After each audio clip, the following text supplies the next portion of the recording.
اور واقعہ کربلا کے بعد جو یوم عاشور کو رونما ہوا، اس کے بعد بھی اس ماہ مبارک میں ایک اور عنوان بھی ہمیں تاریخ کے صفحات پر چمکتا اور دمکتا نظر آتا ہے، اور وہ یہ ہے کہ یوم عاشور کے بعد پھر اہل بیت اطہار کے مقدس افراد کو کربلا سے شام تک لایا گیا، اور وہاں کچھ پاکیزہ ہستیاں انہوں نے وصال فرمایا، اور وہاں کچھ عرصہ رہنے کے بعد سالار قافلہ جنہیں حضرت امام زین العابدین کہا جاتا ہے، ان کی قیادت میں اہل بیت اطہار کا یہ مقدس قافلہ شام سے واپس مدینہ شریف میں پہنچا۔ بقیہ زندگی ان نفوس قدسیہ نے وہاں مدینہ شریف میں گزاری، اور ان میں ہمیں حضرت امام زین العابدین کا کردار، مومنانہ اور مجاہدانہ کردار ہم سب کے لیے ایک سبق ہے کہ اتنا بڑا سانحہ ہونے کے بعد بھی حضرت امام زین العابدین نے اور آپ کے دیگر رفقا نے صبر کا دامن پھر بھی نہیں چھوڑا۔ امام زین العابدین کا وصال بھی اسی ماہ مبارک میں یعنی محرم الحرام میں ہوا، تو اس لیے آج آپ حضرات کے سامنے گلشن رسالت کے اس چمکتے دمکتے ستارے اور مہکتے ہوئے پھول کا ذکر خیر آج کیا جائے گا۔ آپ نے تاریخ میں پڑھا ہے کہ حضرت امام حسن مجتبیٰ جو نواسہ رسول ہیں اور حضرت امام حسین کے بڑے بھائی جان ہیں، وہ بھی بڑی شان والے ہیں۔ ان کے 4 صاحبزادے اپنے چچا جان کے ساتھ مدینہ سے مکہ اور مکہ سے پھر کربلا میں پہنچے، اور ان 4 شہزادوں نے اپنے چچا جان کی شہادت سے پہلے جام شہادت نوش کیا۔ وہ 4 کربلا میں شہید ہوئے۔ امام حسن کے ایک صاحبزادے جن کی شادی حضرت امام حسین کی صاحبزادی حضرت فاطمہ صغریٰ سے ہوئی تھی، وہ وہیں مدینہ شریف میں رہے۔ یہ اللہ تعالیٰ کی حکمت تھی، کیونکہ اللہ پاک نے سادات کی آگے نسل کو چلانا تھا، تو امام حسن کے وہ صاحبزادے جو کربلا میں نہیں گئے بلکہ مدینہ شریف میں ہی رہے، ان کا نام نامی اسم گرامی حضرت امام حسن مثنیٰ ہے۔ ان کی اولاد سے آگے جتنے بچے اور اولاد آگے بڑھی وہ حسنی سادات کہلاتے ہیں۔ اور حضرت امام زین العابدین جب آپ واپس مدینہ شریف میں پہنچے، یہاں آپ نے شادی فرمائی، تو آپ کی نسل آگے بڑھی، اور آپ کے صاحبزادے کا نام ہے حضرت امام محمد باقر رضی اللہ تعالی عنہ۔ یہ سلسلہ جو آگے اولاد کا آگے بڑھا، یہ حسینی سادات کہلاتے ہیں۔ تو وہ سادات کرام کے پاکیزہ افراد جو باپ کی طرف سے حسنی ہوں اور اپنی والدہ صاحبہ کی طرف سے حسینی ہوں، ان سادات کو نجیب الطرفین کہا جاتا ہے. جیسے حضرت سیدنا عبد القادر جیلانی غوث پاک، آپ حسنی اور حسینی ہیں. حضرت داتا گنج بخش علی حجویری لاہور والے، آپ بھی حسنی اور حسینی ہیں. خواجہ معین الدین چشتی اجمیری رحمۃ اللہ علیہ، آپ بھی حسنی اور حسینی سادات میں سے ہیں. اور یہ گلشن رسول کا مہکتا ہوا چمن آج بھی رسالت کی خوشبوئیں بکھیر رہا ہے. حضرت امام زین العابدین کا ذکر خیر سنیے. اللہ تبارک و تعالی نے امام حسین پاک کو 3 بیٹے عطا فرمائے، اور پھر آپ نے ان کے نام کتنے خوبصورت رکھے وہ سماعت فرمائے. حضرت امام زین العابدین کا نام ہے علی اوسط، اصل نام آپ کا. آپ کے دوسرے بھائی کا نام ہے حضرت علی اکبر، جو کربلا میں شہید ہوئے. اور تیسرے صاحبزادے جو شیر خوار تھے، ابھی دودھ پیتے تھے، حضرت علی اصغر. دوبارہ سماعت فرمائیں. حضرت علی اوسط، حضرت علی اکبر، حضرت علی اصغر، سب کہیں رضی اللہ تعالی عنہم. یہ وہ پاکیزہ ہستیاں ہیں. ان میں ان تینوں صاحبزادوں میں سے 2 صاحبزادے کربلا میں شہید ہو گئے، اور حضرت علی اوسط یعنی حضرت امام زین العابدین، آپ کو اللہ پاک نے زندہ اور سلامت رکھا اور آپ واپس مدینہ شریف میں پہنچے.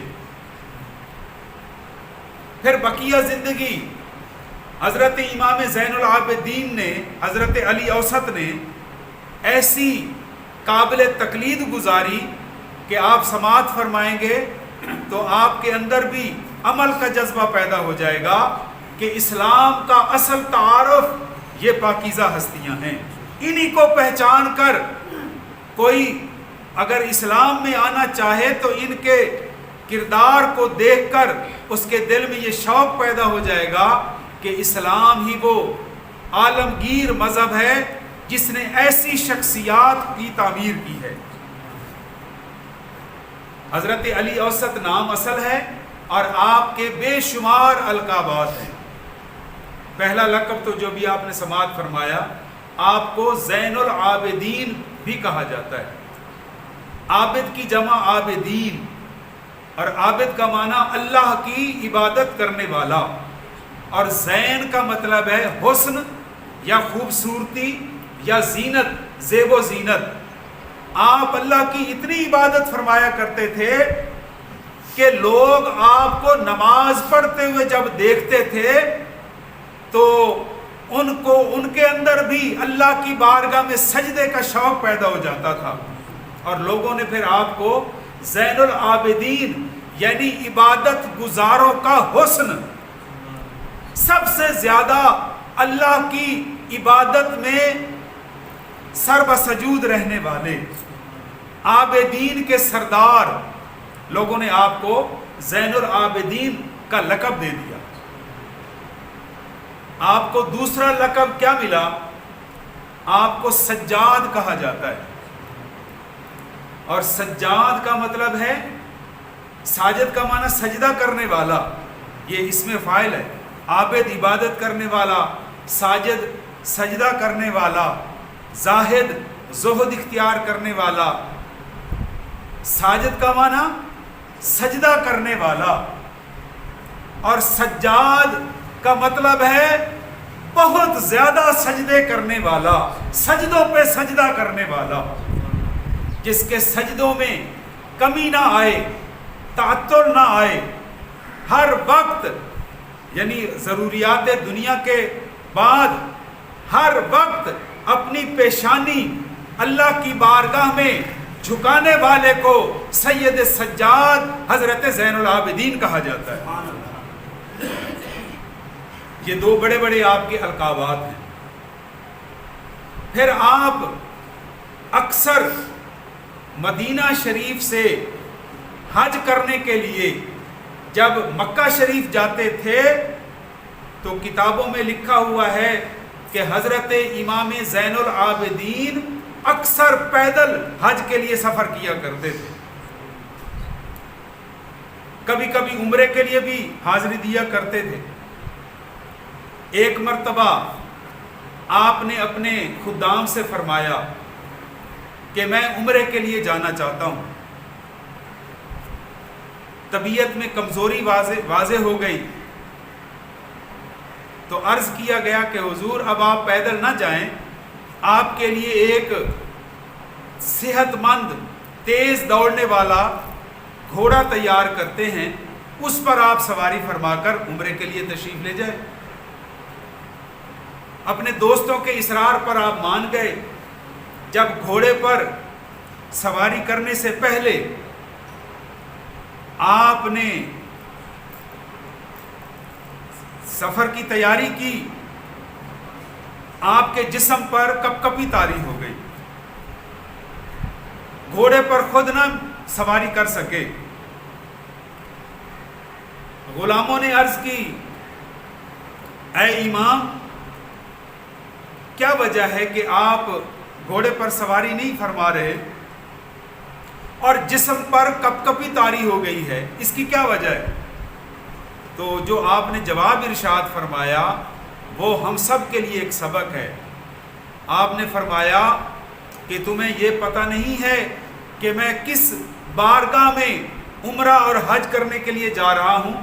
اللہ کی بارگاہ میں جا رہا ہوں، اور مجھے یہ ڈر ہے کہ جب میں تلبیہ پڑھوں گا لبیک اللہم لبیک، میں اللہ کے بے نیازی سے اس لیے ڈر رہا ہوں کہ پتہ نہیں اللہ پاک میری صدائے لبیک کو قبول فرمائے گا یا نہیں فرمائے گا۔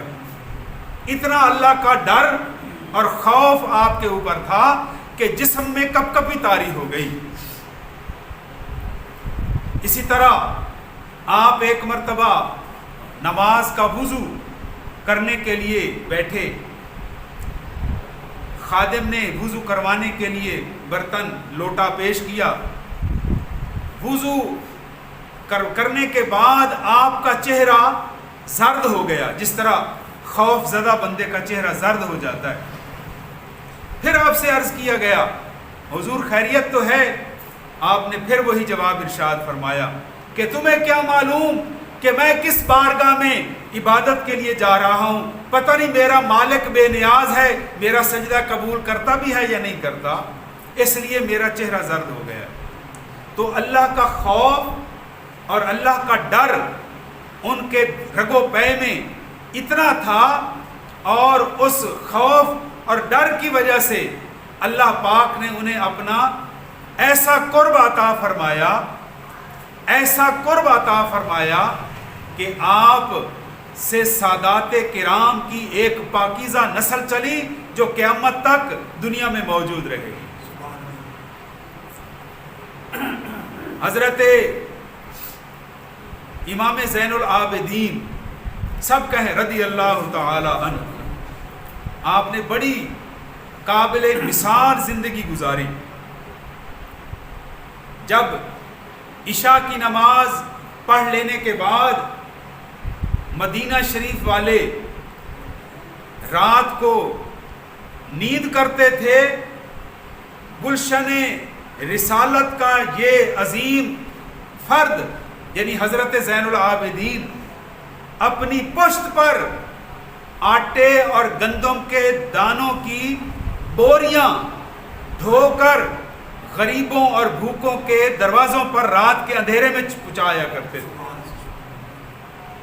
جس گھر سے رونے کی آواز آتی تھی سمجھ جاتے تھے شاید اس گھر میں بچے بھوکے نہ سوئے ہوئے ہوں، لہٰذا ان کے گھروں میں آپ آٹا پہنچایا کرتے تھے، اور ساری عمر آپ نے اپنی پشت پر گندم کی بوریاں اتنی ڈھوئیں کہ جب آپ کا وصال ہوا، آپ کو غسل دیا جانے لگا تو آپ کی پشت پر نشان پڑے ہوئے تھے، پوچھا گیا کہ آپ کو پشت پر کیا زخم آئے تھے دنیا میں، آپ کی زندگی میں؟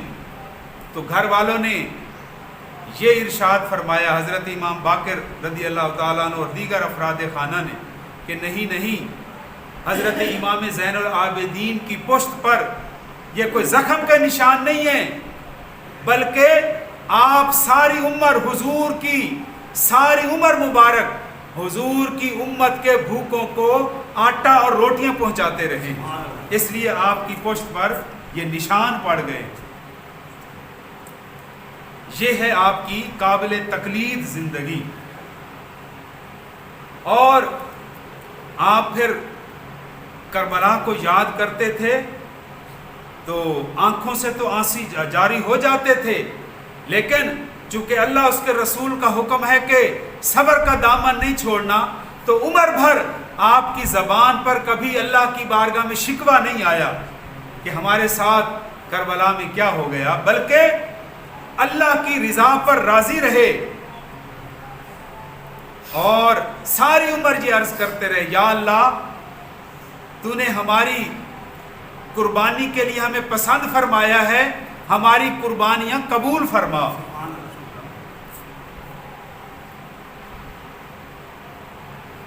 حضرت امام زین العابدین کی ایک کرامت بھی آپ کو سماعت فرمائیں کہ یہ جتنے ابتلاء اور آزمائش کے مرحلے آئے، ان کو ان پاکیزہ ہستیوں نے اپنے دل سے قبول کیا اور اللہ کی رضا میں راضی رہے، ورنہ یہ تو وہ مقدس ہستیاں ہیں، ان کو کوئی میلی آنکھ سے نہیں دیکھ سکتا، ان کو کوئی ہاتھ نہیں لگا سکتا تھا، لیکن چونکہ اللہ پاک نے انہیں اعلیٰ درجے عطا فرمانے تھے، اس لیے انہیں آزمائشوں میں مبتلا کیا، اور ان آزمائشوں میں یہ کامیاب اور کامران ہو کر اللہ کے محبوب بندے بن گئے۔ حجاج ابن یوسف کا زمانہ تھا، ایک مرتبہ پھر امام زین العابدین پر آزمائش آئی اور آپ کو گرفتار کر لیا گیا۔ آپ کو حجاج بن یوسف کے دربار میں ہتھ کڑیاں اور بیڑیاں پہنا کر جب لایا گیا تو بڑے دربار میں سب تو ایک جیسے نہیں تھے، جو آپ سے محبت کرنے والے تھے، جو آل رسول سے پیار کرنے والے تھے، وہ بڑے رنجیدہ ہوئے اور ان کی آنکھوں سے آنسو جاری ہو گئے اور عرض کی، اے صبت رسول، اے نواسہ رسول، کیا اب بھی آل رسول پر آزمائش ابھی باقی ہے؟ کربلا میں تو اتنی بڑی قربانی دے چکے ہیں، اب بھی آپ پر یہ آزمائش ابھی باقی ہے؟ تو وہ جواب آپ کا سنیے۔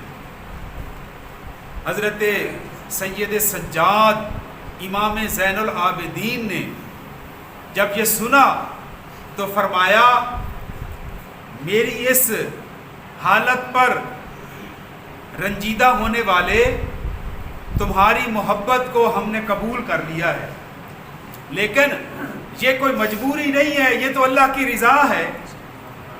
اگر ہم چاہیں تو یہ قید ابھی ختم ہو سکتی ہے، بس یہ کہنے کی دیر تھی۔ جس طرح یہ کانچ کی چوڑیاں نہیں عورتیں پہنتی اور ان کو تھوڑی سی ٹھوکر لگائیں تو وہ چوڑیاں ٹوٹ کر گر جاتی ہیں، امام زین العابدین نے لوہے کی ان ہتھ کڑیوں کی طرف ایسے توجہ فرمائی، لوہے کی زنجیریں ٹوٹ کر گرنا شروع ہو گئی۔ تو آپ نے اپنے پیار کرنے والوں سے فرمایا، اگر ہم چاہیں تو یہ بیڑیاں اور یہ ہتھ کڑیاں ہمیں قید نہیں کر سکتی، یہ ہم نے اس لیے قبول کی ہیں کہ اس پر ہمارا رب راضی ہے، اور اس کے بدلے میں، اس آزمائش کے بدلے میں اللہ پاک ہمیں اپنا قرب عطا فرمانے والا ہے۔ ہم تو اس کی رضا میں راضی رہنے کے لیے ایسا کرتے ہیں، ورنہ ان ہتھ کڑیوں کی کیا ضرورت کہ وہ ہمیں قید کر سکے۔ آج بھی ہم بھی آپ کو یہی پیغام دینا چاہتے ہیں کہ کچھ ہمیں ان کے مسائل اور مصائب اور ان کی آزمائشوں کا ذکر ثانوی حیثیت میں رکھیں، بلکہ ہمیں جو اللہ پاک نے انہیں انعامات عطا فرمائے ہیں ان کا ذکر زیادہ کریں، تاکہ ہمارے اوپر اگر کوئی مصیبت یا کوئی آزمائش آ جائے تو ہم بے صبری کا مظاہرہ نہ کریں، بلکہ آل رسول کے قابل مثال کردار کو سامنے رکھ کر صبر کا دامن نہ ہاتھ سے چھوڑیں۔ اور صبر کرنا یہ اتنا بڑا اجر و ثواب ہے کہ قیامت والے دن حدیث پاک میں آتا ہے کہ اللہ پاک فرشتوں سے فرمائے گا کہ جس جس نے نیکیاں کی ہیں ان کو ثواب عطا کیا جائے، ان کو اللہ کی طرف سے انعامات، جنت کے انعامات عطا کیے جائیں۔ اور جب نیک لوگوں کو انعامات سے نواز دیا جائے گا تو آخر میں ایک منادی بلند آواز سے ندا کرے گا، اے اللہ کے عاشقو، اللہ کی رضا کے لیے دنیا میں دکھوں کو برداشت کرنے والوں اب تم آگے آ جاؤ۔ جن کی راتیں بھی دکھوں میں بسر ہوتی تھی، جن کے دن بھی آزمائشوں میں گزرتے تھے، کبھی بھی زبان پر شکوہ کا کلمہ نہیں لائے بلکہ رب کی رضا میں راضی رہے، تو وہ صابرین یعنی صبر کرنے والے وہ اللہ کی بارگاہ میں حاضر ہوں گے۔ تو حدیث پاک کے الفاظ کیا ہیں وہ ذرا سماعت فرمائیں۔ جس طرح آپ نہاتے ہیں نا بالٹی پانی سے بھر کے اور ڈول پانی کا بھر کے آپ اپنے سر پر ڈالتے ہیں، سر پر ڈالا ہوا پانی پورے جسم کو صاف ستھرا کر کے ٹھنڈا کر کے گزر جاتا ہے، پانی انڈیلا جاتا ہے نا، پورا جسم پاک صاف ہو جاتا ہے اور صاف ستھرا ہو جاتا ہے۔ تو اللہ پاک فرشتوں سے فرمائے گا پہلے نیک لوگوں کو ایک ایک دو دو کر کے میری بارگاہ کے انعامات دیے، اب ہیں یہ وہ صبر کرنے والے، ان پر میری طرف کا ثواب انڈیل دو جس طرح پانی انڈیلا جاتا ہے۔ تو سر سے پاؤں تک صبر کرنے والوں کو ایسے اللہ کی بارگاہ سے اجر و ثواب ملے گا۔ تو کبھی بھی زبان پر شکوہ نہ لائیں، اللہ کی رضا میں راضی رہیں، اور آل رسول کا یہ مومنانہ کردار ہمارے سامنے ہے۔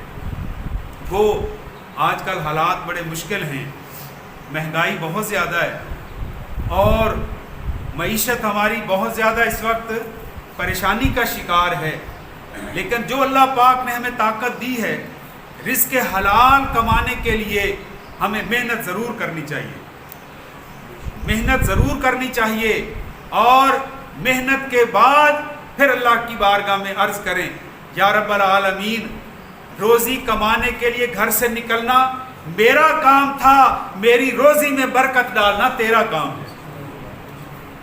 اپنے خرچوں کو بھی ہم تھوڑا سا محدود کریں، سادگی اختیار کریں، اور غیر ضروری اخراجات سے اپنے آپ کو بچائیں۔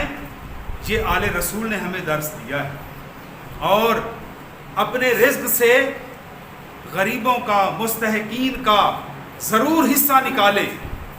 ہمارا کوئی بھی کھانا، ناشتہ ہو، دوپہر ہو یا رات کا کھانا ہو، کوشش کریں کہ ہمارے اس کھانے میں کسی غریب کو بھی حصہ ملنا چاہیے۔ بے شک آدھی روٹی دے دیں، کوئی نہیں ہے آپ کے پاس تو اس کے لیے بچا کر رکھ دیں، اس نیت کے ساتھ کہ ہو سکتا ہے رات کے بعد کوئی مہمان آ جائے۔ نیت آپ یہ رکھیں گے تو اللہ کی طرف سے ثواب آپ کو مل جائے گا۔ حضرت امام زین العابدین اکثر آپ لنگر پکا کر تقسیم کیا کرتے تھے، اور پورے مدینہ شریف کے لوگ جو امیر لوگ تھے وہ بھی امام زین العابدین کے دروازے پر اس لیے آتے تھے کہ اس بارگاہ سے ملا ہوا لنگر وہ مزیدار ہوتا ہے جس سے جنت کی خوشبوئیں آتی ہیں۔ وہ اپنے گھر کے کھانے کے ساتھ ساتھ آل رسول کی بارگاہ سے آ کر کھانا لیا کرتے تھے. لائن لگی ہوئی تھی, آپ کھانا تقسیم کر رہے تھے, ایک شخص آیا, آپ نے اس کو بھی کھانا دے دیا. کھانا لینے کے بعد اس نے آپ کا ہاتھ پکڑ کر کہا, یا امام آپ ذرا میرے چہرے کو تو دیکھیں, مجھے پہچانا ہے آپ نے؟ آپ نے فرمایا ہاں میں نے تمہیں پہچان لیا ہے. اس نے کہا جی میں تو کربلا میں آپ کے خانوادے کے خلاف لڑنے والوں میں شامل تھا, آج میرے حالات بدل گئے, میں غریب ہو گیا, سنا آپ کی بارگاہ سے لنگر تقسیم ہوتا ہے, آپ کی بارگاہ میں اس لیے ڈرتے ڈرتے آیا کہ پتہ نہیں آپ مجھ سے کوئی بدلہ نہ لے لیں. آپ نے فرمایا نہیں, ڈرو اور گھبراؤ نہیں, میں نے یہ بھی نہ سوچو کہ میں نے تمہیں پہچانا نہیں ہے, میں نے پہلی نظر سے تمہیں پہچان لیا تھا, تیری طرف نظر اس لیے اٹھا کر نہیں دیکھا کہ کہیں تو شرمندہ نہ ہو جائے.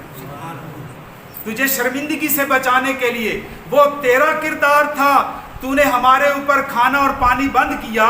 یہ اللہ نے ہمیں تربیت عطا فرمائی ہے, ہمارے دروازے پر کوئی دشمن بھی آ جائے ہمارا ہاتھ پھر بھی نہیں رکتا, اس کو بھی لنگر عطا کر دیا جاتا ہے. تو حضرات محترم, اللہ پاک ہمیں امام زین العابدین سب کہیں رضی اللہ تعالی عنہ, آپ کی شخصیت کو پڑھنے کی توفیق عطا فرمائے اور پھر ان سے سبق حاصل کرنے کی اللہ پاک ہمیں توفیق عطا فرمائے. وما علینا الا البلاغ المبین.